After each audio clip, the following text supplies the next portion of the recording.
लग रहा है आपको उत्तर प्रदेश में इस बार कितनी सीटें बीजेपी जीतने जा रही है? देखिए, उत्तर प्रदेश के अंदर जिस प्रकार का एक वातावरण अभी है और पिछले 10 सालों में मोदी जी और योगी जी की जोड़ी ने उत्तर प्रदेश को उत्तर प्रदेश से उत्तम प्रदेश बनाने का जो काम किया है वो उत्तर प्रदेश की जनता भली भांति देख रही है।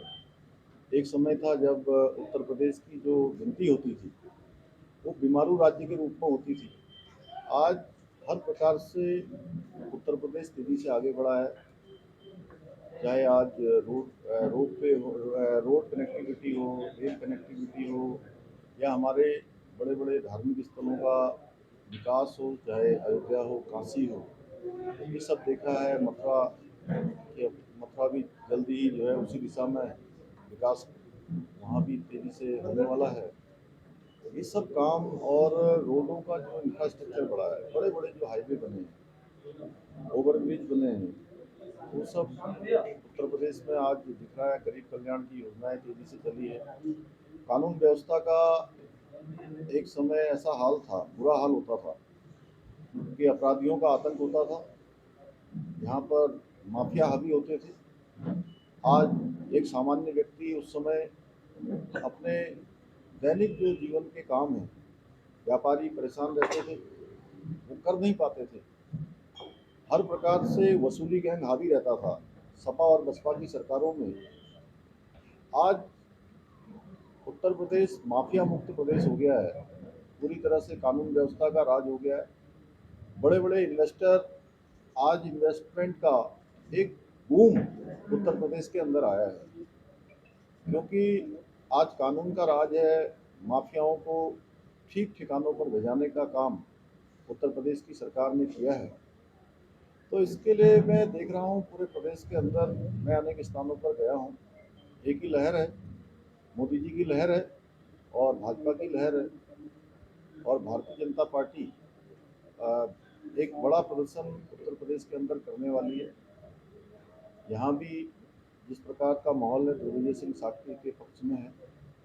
पुराने कार्यकर्ता हैं, तबे तपाए हैं, राम जन्मभूमि में भी बड़ा योगदान दिया है। मैं भी, क्योंकि ये बदायूं जनपद, जहाँ माँ गंगा जो उत्तराखंड से जिसका उद्गम स्थल है, और रामगंगा, दोनों ही गंगा यहाँ से होकर निकलती हैं। मैं आज आप सबके बीच दिग्विजय सिंह साक्षी जी के लिए समर्थन उनके लिए मांगने के लिए, अपील करने के लिए, सबसे प्रार्थना करने के लिए आया हूँ। जैसे लैंड जिहाद चल रहा है लगातार और लव जिहाद चल रहा है, इसको लेकर यूपी में भी लागू होना चाहिए। किस तरीके से देखते हैं आप इस चीज़ को? देखिए, इस बार भारतीय जनता पार्टी ने, मुझे खुशी है कि भारतीय जनता पार्टी ने इस बार जो देश के सामने संकल्प पत्र प्रस्तुत किया गया है, उस संकल्प पत्र में पूरे देश के अंदर यूसीसी लाने की बात कही गई है। एक संकल्प लिया गया है कि देश के अंदर यूसीसी होना चाहिए, और ये यूसीसी हमारी पार्टी का देश की आज़ादी के बाद से, जनसंघ के ज़माने से ये संकल्प रहा है। और ये यूसीसी देश का जो संविधान है, जिस समय बाबा साहब भीमराव अंबेडकर और उनके साथी लोग संविधान बना रहे थे, उस संविधान के अनुच्छेद 44 में इसका प्रावधान किया गया है कि राज्य की सरकारें और देश की सरकारें यूसीसी को भविष्य में कभी भी लागू कर सकती हैं। और सुप्रीम कोर्ट ने भी, उच्चतम न्यायालय ने भी अनेक अनेक बार राज्यों को और केंद्र को निर्देशित किया है, गाइडलाइन दी है कि अपने यहाँ जो है वो यूसीसी को लागू करें।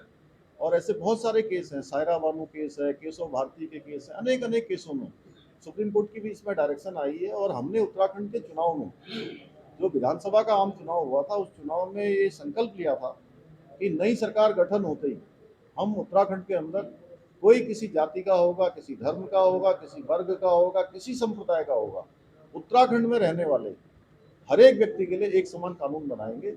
क्योंकि उसके पीछे हमने यह भी कहा था, उसके कारण भी बताए थे कि उत्तराखंड देवभूमि है। उत्तराखंड देवभूमि है, उत्तराखंड गंगा का प्रदेश है, उत्तराखंड यमुना का प्रदेश है, उत्तराखंड जहाँ 4 धामों का प्रदेश है, वहीं उत्तराखंड आदि कैलाश का प्रदेश है, पार्वती कुंड का प्रदेश है, अनेक अनेक देव स्थानों से आच्छादित प्रदेश है। इसके साथ साथ उत्तराखंड 2 अंतर्राष्ट्रीय सीमाओं से लगा हुआ प्रदेश है। और प्रत्येक परिवार से, कोई सेना में है, कोई अर्धसैनिक बलों में देश के अंदर अपनी सेवाएं दे रहा है, इसलिए हम सबके लिए एक समान कानून लाएंगे। उत्तराखंड की देवतुल्य जनता ने, हमारे प्रधानमंत्री मोदी जी के नेतृत्व में हम चुनाव में गए थे, हमको मैंडेट दिया, हमको आशीर्वाद दिया, और उत्तराखंड के इतिहास में पहली बार किसी भी राजनीतिक दल को लगातार दूसरी बार सरकार में लाकर उन्होंने सेवा करने का अवसर प्रदान किया। और हमने ये संकल्प जो हमने उत्तराखंड की जनता के सामने रखा था, वो संकल्प हमने पूरा किया है। हम परिवारवाद जो सपा और कांग्रेस की पहचान बन चुका है, तुष्टीकरण जो इनकी पहचान बन चुका है, भ्रष्टाचार जो इनकी पहचान बन चुका है, लोग मोदी जी को तीसरी बार देश का प्रधानमंत्री बनाना चाहते हैं, और उसके लिए हर भारतीय जनता पार्टी के और एनडीए के कैंडिडेट को समर्थन कर रहे हैं, क्योंकि लोगों ने देखा है कि मोदी जी ने जो कहा है वो किया है। उन्होंने कहा मैं न खाऊंगा न खाने दूंगा, उसके तर्ज पर आज सारे भ्रष्टाचारियों को जेल के अंदर भेजने का काम कर रहे हैं। या तो आज अपराधी जेलों के अंदर हैं, या अपराधी आज जेलों पर हैं। इसलिए ये सब लोग आज इकट्ठे होकर मोदी जी को रोकने का एक असफल प्रयास कर रहे हैं, क्योंकि देश की जनता का जो गठबंधन है वो मोदी जी के साथ हो गया। और आप सब लोग ये भी पूछ सकते हैं मुझसे कि ये गठबंधन क्या है।